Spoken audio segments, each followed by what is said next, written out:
Salutations, salutations à tous.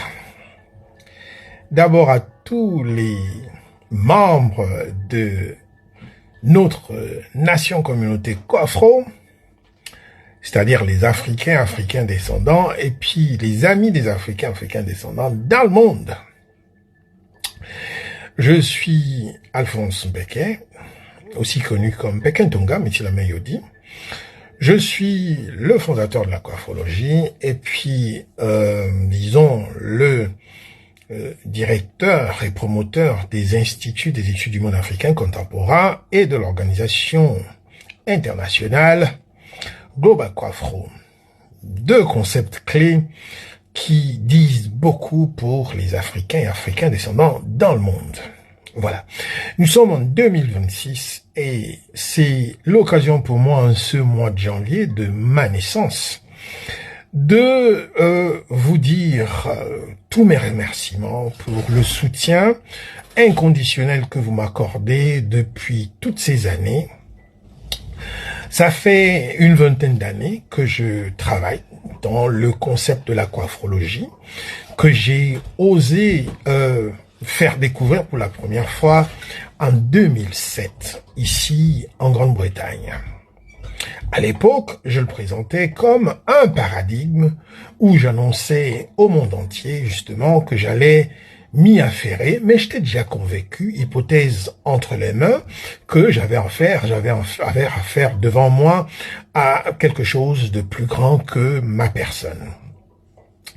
Chemin faisant, nous sommes en 2026 et la coafrologie commence à s'inscrire graduellement, progressivement dans les mémoires de certaines personnes.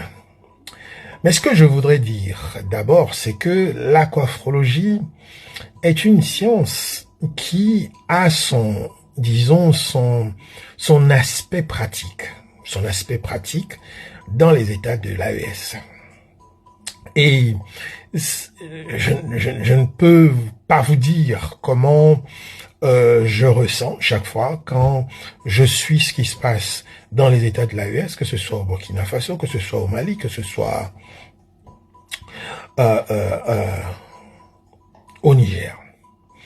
C'est quelque chose qui dépasse mon entendement. C'est quelque chose qui me transcende au-delà de ce que je pouvais imaginer. Mais tout ce que j'ai pu faire, c'est de suivre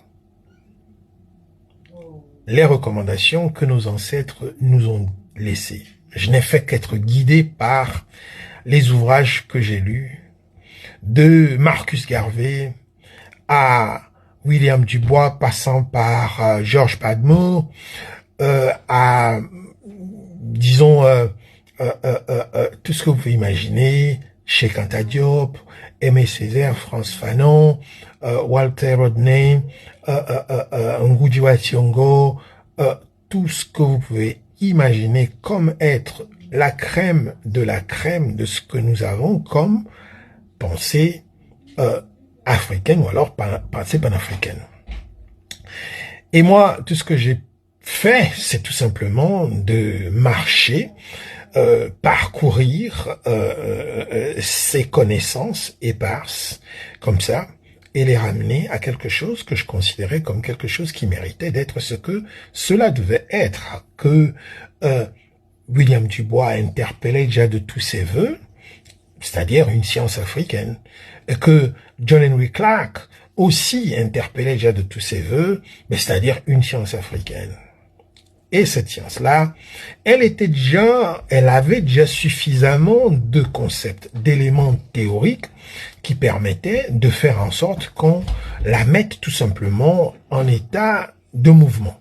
Et cet état de mouvement a été ce que moi j'ai fait en d'abord créant le paradigme de la coafrologie. Et après avoir créé le paradigme de la coafrologie, travail faisant, les concepts scientifiques pour résoudre les problématiques africaines se sont présentés naturellement et continuent à se présenter naturellement. La coafrologie est donc là. Elle permet par exemple aux leaders des États de l'AES de pouvoir mettre des concepts sur ce qu'ils sont en train de faire. Mettre des concepts africains avec ça veut dire puiser de la pensée africaine, avec le souffle d'Afrique sur ce qu'ils sont en train de faire.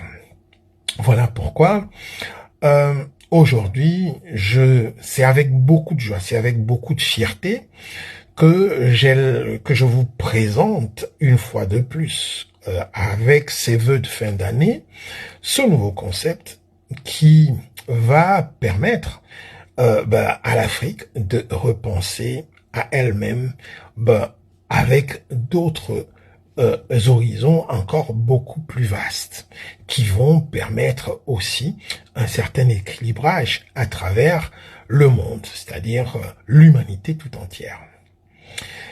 C'est vous dire que mon travail scientifique, pour ceux qui veulent le retrouver, vous pouvez le trouver en attendant d'avoir les ouvrages qui sont là, qui n'attendent que des occasions pour vous les vendre, pour vous les présenter, parce que je me suis fait la promesse de ne pas les vendre n'importe comment, dans n'importe quelle,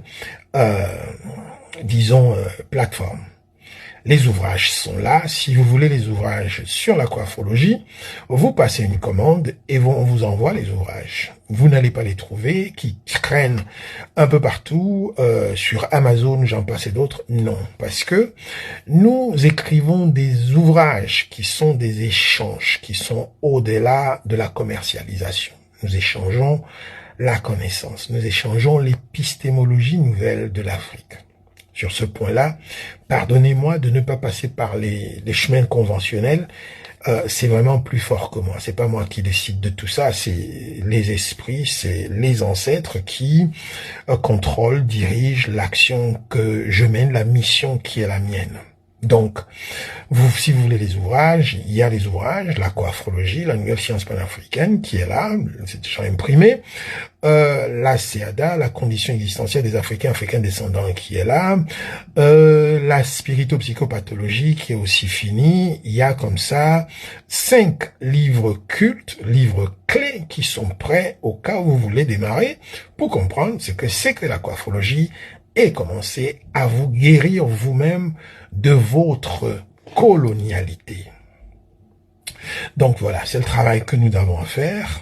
Si vous voulez commencer à vous guérir vous-même de votre colonialité, ce que nous considérons comme des troubles mentaux qui sont des conséquences de la colonisation, le religionnisme et toutes les pédagogies toxiques qui nous ont été imposées et les vies, les existences que nous menons sur les territoires africains d'outre-océan dans lesquels nous nous retrouvons. Donc, c'est dire que la coiffologie, c'est une science de la restauration, c'est une science de la dignité, c'est une science de la justice. Donc, aujourd'hui, nous allons un peu plus loin en ramenant au sein de la révolution des États du Sahel un élément que nous considérons crucial, c'est-à-dire une renaissance retravaillée de façon scientifique pour proposer quelque chose de tangible, de mesurable, d'évaluable après l'avoir mis en opération, pour que nous puissions, dans les quelques années qui arrivent, être en mesure de vraiment mettre sur pied, implémenter ce que nous appelons au sein de la coiffologie, au sein de l'Institut des études du monde africain contemporain, le nouvel ordre africain mondial. Le nouvel ordre africain mondial vient d'un constat tout naturel qui veut que les leaders africains commencent à vraiment se prendre au sérieux. Et nous avons été beaucoup inspirés par le travail qui se fait au Burkina Faso avec les 3 leaders non mosquitaires, disons Tchani, Traoré et puis Goïta. Nos 3 frères sont une inspiration. Et nous, à travers la coiffologie, nous avons les concepts, les théories exactes qu'il faut pour accompagner cette science, puisque eux, ils sont l'émanation ancestrale technique, c'est-à-dire pratique, sur le terrain, qui fait le travail. Et moi, entre-temps, complètement éloigné, égaré, comme ça, dans mon travail scientifique que je fais depuis 20 ans, j'ai été en train de mettre sur pied l'aspect théorique de ce que eux, ils sont en train de faire pratiquement. Donc, c'est tout à fait naturel qu'aujourd'hui, justement, l'aquafrologie émerge pour s'arrimer, justement, à ce travail qui est en train d'être fait dans les États du Sahel, pour donner une autre dimension à ce qui s'appelle en ce moment la révolution, mais qui va devenir dans quelque temps la renaissance, pour que s'impose finalement le nouvel ordre africain mondial. Je crois que j'aurais accompli ma mission à moi d'intellectuel, mais aussi cette mission que je sais depuis ma tendre petite enfance, être conscient que des voix ancestrales, des voix au fond de moi m'avaient déjà prononcé, m'avaient déjà murmuré que j'étais, bien sûr, que j'étais choisi pour faire cette mission, pour accomplir cette tâche. Je voudrais saisir cette occasion pour présenter toutes mes excuses à toutes les personnes qui, à un moment ou un autre de l'existence, ou alors une rencontre ou je sais pas quoi, qui ont été pris d'incompréhension pour mon obstination, pour ce que je faisais. Je suis désolé pour la distance que j'ai souvent pris avec ceux qui me sont très chers, les isolements que je me suis souvent, c'est pas moi-même qui me les suis imposés, mais je crois qu'on me les a imposés par ces forces qui sont là, qui voulaient à tout prix à ce que ce travail scientifique, en ce moment spécifique, émerge. Nous sommes donc en 2026 et je crois que c'est le moment. C'est le moment pour que les uns et les autres, vous me preniez cette aventure, vous entrez dans cette aventure, vous m'arrachez ce concept de projet qui ne soit plus le mien, qui soit notre projet à tous. L'aquafrologie, c'est notre outil, c'est l'arme la plus redoutable. Elle est la combinaison de toutes les pensées des plus brillants penseurs africains. Donc, c'est notre outil, c'est notre arme, c'est notre science. C'est grâce à elle qu'on peut quantifier, qu'on peut évaluer, qu'on peut jauger, qu'on peut définir désormais, comprendre les comportements dans nos communautés, de nos leaders, et puis j'en passe, et même les leaders des autres, que j'en passe et d'autres. Donc voilà, pour ceux qui seraient intéressés de vouloir découvrir l'aquafrologie, vous êtes les bienvenus, parce que c'est tout ce qu'il faut faire, montrer votre intérêt. Je lance un appel solennel ici aux étudiants africains, surtout aux étudiants des États de l'AES. L'aquafrologie arrive. Elle va vous transformer. Elle va transformer l'Afrique, parce que c'est le moment. C'est le moment de notre continent. C'est le moment d'arrêter les tergiversations. C'est le moment de se concentrer. C'est le moment de travailler. C'est le moment de l'intellectualisme. C'est le moment de la science. Une vraie science pour consolider nos acquis. Donc, voilà, vous pouvez trouver mon travail scientifique sur academia.edu. Vous pouvez trouver mon travail scientifique sur LinkedIn. Vous pouvez trouver mon travail scientifique dans plusieurs autres plateformes académiques où mes articles sont repris. Donc, vous pouvez aussi nous appeler. Vous pouvez m'appeler par WhatsApp ici, en suivant le numéro de téléphone que je laisse ici au bas de cette description, la description de la vidéo, pour demander d'avoir les articles ou les ouvrages clés qui vous permettent de découvrir, de comprendre ce que c'est que l'aquafrologie. L'aquafrologie, c'est notre diagnostic d'abord à travers la CEADA, c'est-à-dire la condition existentielle des Africains descendants dans le monde. Et après, c'est la compréhension de la spirito-psychopathologie, c'est-à-dire que ce soit par les autres, que ce soit par nous-mêmes, c'est cette façon de nous auto-saborder, de nous auto-détruire, ou alors d'être détruit, ou alors d'être génocidé par les autres. Donc, il faut comprendre tout ça, il faut comprendre ces mécanismes-là, il faut comprendre le prisme colonial projectif, qui est un élément qui est là, qui nous anime, et savoir ce que c'est pour pouvoir savoir ne plus le laisser nous contrôler, tout comme comprendre ce que c'est que les prismes néocoloniaux, voilà, c'est autant de les révolutions néocoloniales projectives, c'est autant de choses, de concepts qui ont été mises comme ça en marche à travers la coiffologie pour nous permettre de comprendre ce que nous vivons.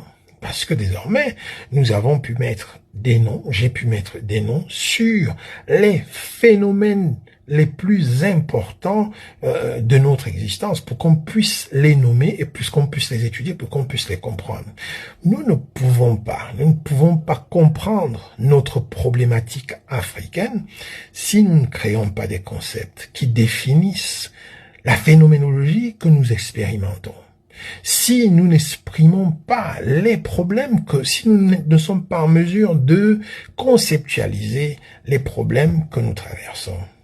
Et à travers ces conceptualisations, nous sommes en mesure de créer des sciences. Et les sciences permettent de résoudre les problèmes les plus épineux. C'est ce que j'ai fait, parce que je suis allé à l'université, je suis allé me former, et en formation, c'est ce qu'on nous a expliqué. Que voilà, si vous voulez changer le monde, voilà, si vous voulez changer les choses, voilà, voici ce qu'il faut faire. Donc voilà, je crois que j'ai fait ce que je croyais que j'avais les possibilités de faire parce que je me suis retrouvé avec les moyens de pouvoir le faire. N'eût été les hauts et les bas, les difficultés financières, j'en passe et d'autres, mais toujours est-il que aujourd'hui, je peux vous dire que nous avons un travail scientifique fini qui va apporter des résultats et des changements, parce que c'est de ça qu'il est question. C'est ce que font les paradigmes, et c'est ce que fait une science. Voilà, donc je vous souhaite une excellente année coiffrologique 2026. Et on a nos yeux rivés sur les États du Sahel, et nous avons nos cerveaux qui bouent pour les États du Sahel, parce que c'est là que bat le cœur de notre Afrique. C'est là que bat le cœur de notre coiffro, notre monde alternatif, notre nation communauté alternative.